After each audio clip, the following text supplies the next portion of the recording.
Radhe Radhe everyone, आप सभी को करवा चौथ की हार्दिक शुभकामनाएं। दोस्तों, आज की इस वीडियो में हम करवा चौथ पूजा की संपूर्ण विधि जानेंगे कि किस प्रकार से हमें करवा चौथ व्रत में पूजन करना चाहिए। करवा चौथ व्रत में पूजा मुख्य रूप से शाम के समय की जाती है। सुबह के समय संकल्प लेकर साधारण रोज की तरह पूजा की जाती है और शाम के समय प्रदोष काल में या गोधूली बेला में इसका विशेष रूप से पूजन किया जाता है। महिलाएं इसे ग्रुप में भी करती हैं और अगर आप अकेले हैं तो आप इस तरह से भी पूजन कर सकते हैं। तो देखिए, मेहंदी वगैरह आप एक दिन पहले ही लगा लें और पूरे 16 श्रृंगार करके इस पूजन को किया जाता है। और आप अपने शादी के चढ़ाई का लहंगा या साड़ी कोई भी सामान पहनकर और चुनरी जो चढ़ी हो आपके शादी में या पीलिया उसे ओढ़ कर इस पूजन को करें तो बहुत ही शुभ रहता है।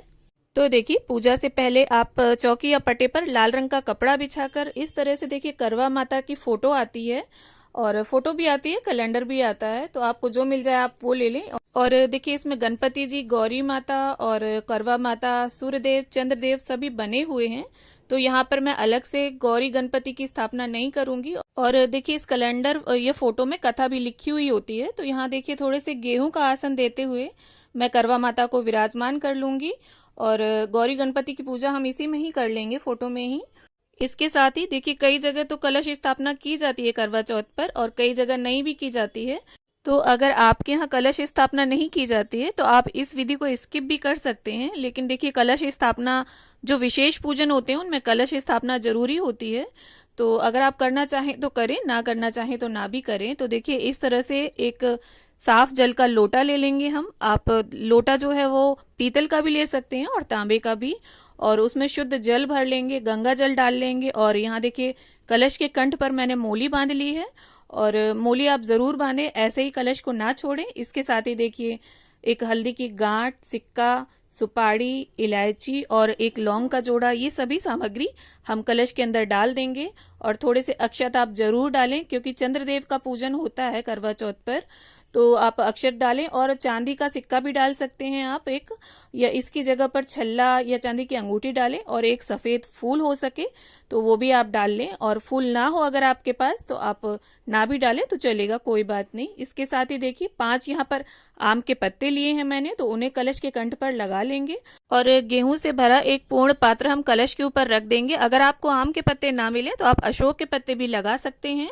और इसके साथ ही देखिए, एक शुद्ध देसी घी का दिया हम प्रज्वलित कर लेंगे। यहाँ दीप कलश की स्थापना की है मैंने, आप चाहें तो दिए की जगह पर श्रीफल रखकर श्री कलश की भी स्थापना कर सकते हैं। और धूप बत्ती भी साथ में जला लेंगे हम। अब हम अपने करवे तैयार कर लेते हैं। तो ये देखिए, जो छेद वाले मिट्टी के कलश होते हैं उन्हें करवा बोला जाता है। यहाँ पर सजा हुआ करवा लिया है मैंने, डेकोरेटेड करवे आते हैं मार्केट में करवा चौथ के टाइम पर, तो आपको आसानी से मिल जाएंगे। अगर ना मिले तो आप प्लेन भी ले सकते हैं। और देखिए, हमारे यहाँ 2 करवे लिए जाते हैं। जो अकेले पूजन करते हैं वो 2 करवे लेकर पूजा करते हैं। तो उनमें से एक करवे में तो हमारे यहाँ जल भरा जाता है और दूसरे करवे में मेवे, मिठाई, ये सामग्री भरी जाती है। तो यहाँ मेवे और बताशे लिए हैं मैंने। बताशे भी एक तरह से मिठाई होती है। तो ये सामग्री हम भर लेंगे। और बहुत सी जगह पर करवे में अनाज भरा जाता है, चिवड़ा भरा जाता है, या बहुत सी जगह पर गुलगुले, पूड़े, पूड़ियाँ, ये चीजें भरी जाती हैं। तो जैसा भी आपके यहाँ चलन है आप वैसा कर लें। और कई जगह होता क्या है, एक करवा मिट्टी का, एक जो सागर होता है धातु का, वो लिया जाता है। तो जैसी भी आपके परिवार में परंपरा है आप उसको फॉलो करें। यहाँ पर जिस प्रकार मेरे परिवार में पूजा होती है करवा चौथ की, वो विधि मैं आपके साथ शेयर कर रही हूँ। और देखिए, दूसरे करवे में साफ जल, अक्षत और एक बताशा डाल लेंगे हम। और ये जो सराई आती है इससे आपको करवों को ढक जरूर देना है। और इसके साथ ही देखिए, अब हम करवों को स्थापित कर लेंगे। यहाँ गेहूं का आसन देते हुए मैंने दोनों करवों की स्थापना कर ली है। आपको अगर गेहूं ना मिले तो आप इसकी जगह पर बाजरा भी ले सकते हैं, या अक्षतों का आसन देते हुए भी आप करवों की स्थापना कर सकते हैं। और करवों को देखिए, हमें खाली नहीं छोड़ना है, इसके ऊपर कोई फल या मिठाई आप जरूर रख लें। सभी की स्थापना के बाद अब हम गंगा जल और फूल की सहायता से छींटा देते हुए सभी का शुद्धिकरण कर लेंगे। और जिस प्रकार से देखिए हम स्नान के बाद वस्त्र धारण करते हैं, ठीक उसी प्रकार से सबसे पहले गणपति जी को हम वस्त्र की भावना से मौली अर्पित कर देंगे। अब देखिए, कलश पर तो हमने मौली कंठ में बांध ही दी थी, और जो हमारे करवे हैं इनके कंठ पर लेस बंधी हुई है ऑलरेडी, पर फिर भी मैं यहाँ पर इनके कंठ पर वस्त्र की भावना से कलावा बांध दूंगी। आप चाहें तो ना भी बांधें तो चलेगा, कोई दिक्कत वाली बात नहीं है। अगर आपके करवे सजे हुए हैं, लेस वगैरह लगी हुई है और अगर प्लेन है तब आप मोली ज़रूर बांधें। ऐसे ही करवों को खाली ना छोड़ें। और इसके बाद देखिए अब हम सबसे पहले गणपति जी को यहाँ पर रोली अर्पित करेंगे, फिर माता पार्वती को, और इसके बाद फोटो में जितने भी देवी देवता विराजमान है सभी को हम तिलक कर लेंगे। चंद्रदेव, सूर्यदेव, करवा माता, वीरावती, उसके सभी भाई, सभी को हम तिलक कर लेंगे। अब देखिए हमें शिव शंकर महाराज को यहाँ पर चंदन अर्पित करना है। रोली से उन्हें भूल कर भी तिलक ना करें। रोली, कुमकुम, सिंदूर शिव जी पर नहीं चढ़ाया जाता। और इसके बाद देखिए सभी सामग्री को हम सिंदूर से, चंदन से, चाहे जिस चीज से आप टीकें, टीक जरूर लें। कोई भी सामान खाली ना छोड़ें। यहाँ पत्तों पर, कलश पर, दीपक पर, करवों पर, सभी पर हम टीका लगा लेंगे। और देखिए अगर आपके करवे प्लेन हैं तो आप स्वास्तिक भी बना सकते हैं और कलश पर भी स्वास्तिक बना सकते हैं, पर मैंने यहाँ पर थोड़ा सरल विधि में आपको दिखाने की कोशिश की है, इसलिए मैं यहाँ पर सिर्फ टीक रही हूँ। अब देखिए वैसे भी किसी भी पूजन में गणपति जी की पूजा सर्वोपरि होती है, सर्वप्रथम उनका पूजन किया जाता है। और चौथ की पूजा में तो विशेष महत्व होता ही है इनके पूजन का। तो यहाँ पर दूब घास, लाल रंग का फूल गणपति जी को अर्पित कर दिया है मैंने। माता पार्वती को, करवा माता को, सभी देवी देवताओं को हम यहाँ पर फूल अर्पित कर देंगे। अगर फूल आपको उपलब्ध हो जाते हैं तो आप फूल इस्तेमाल करें पूजा में। अगर फूलों की व्यवस्था ना बन पाए तो कोई दिक्कत वाली बात नहीं है, आप बिना फूलों के भी पूजन कर सकते हैं।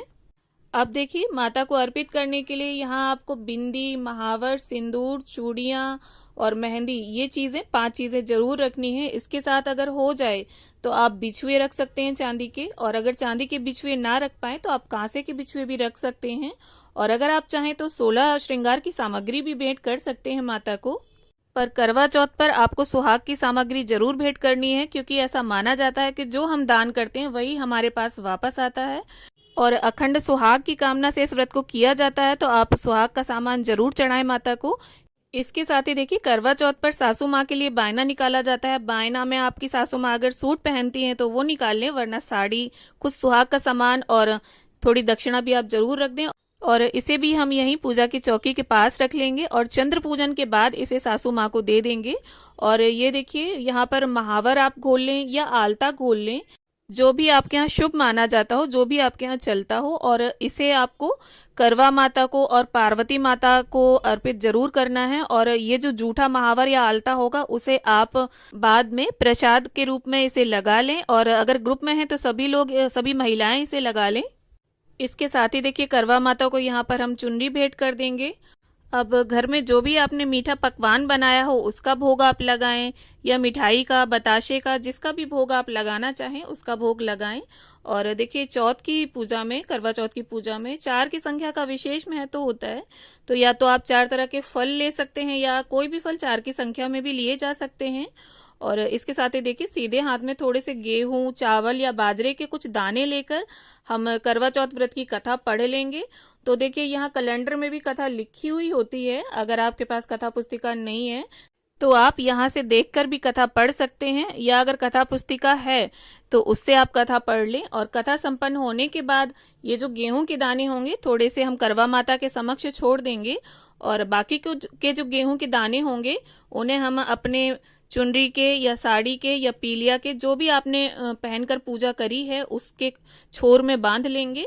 और इसके बाद जब हम चंद्र पूजन करेंगे तब ये गेहूं के दाने हम चंद्रदेव को अर्पित करेंगे, उसी कलश में डाल लेंगे। और यहाँ देखिए थोड़ा सा पानी लेकर ये जो हमने बायना निकाला था इसको हम 3 बार जल फेरते हुए मिनस लेंगे। और इसके बाद देखिए धूप दीप से हम गणपति जी की, गौरी माता की, करवा माता की, सूर्य देव की, चंद्र देव की, कलश देव की और फोटो में जितने भी देवी देवता विराजमान है सभी की आरती उतार लेंगे।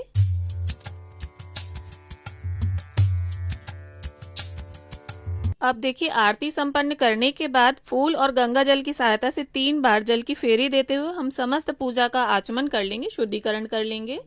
और इसके साथ ही गेहूं, अक्षत, बाजरा, कोई भी अनाज आप निकाल कर उसमें थोड़ी दक्षिणा रखकर आप यहीं पर रख लें, और बाद में इसमें थोड़ा और मिक्स करके सवाया मिक्स कर लें, और इसे बाद में आप दान जरूर करें।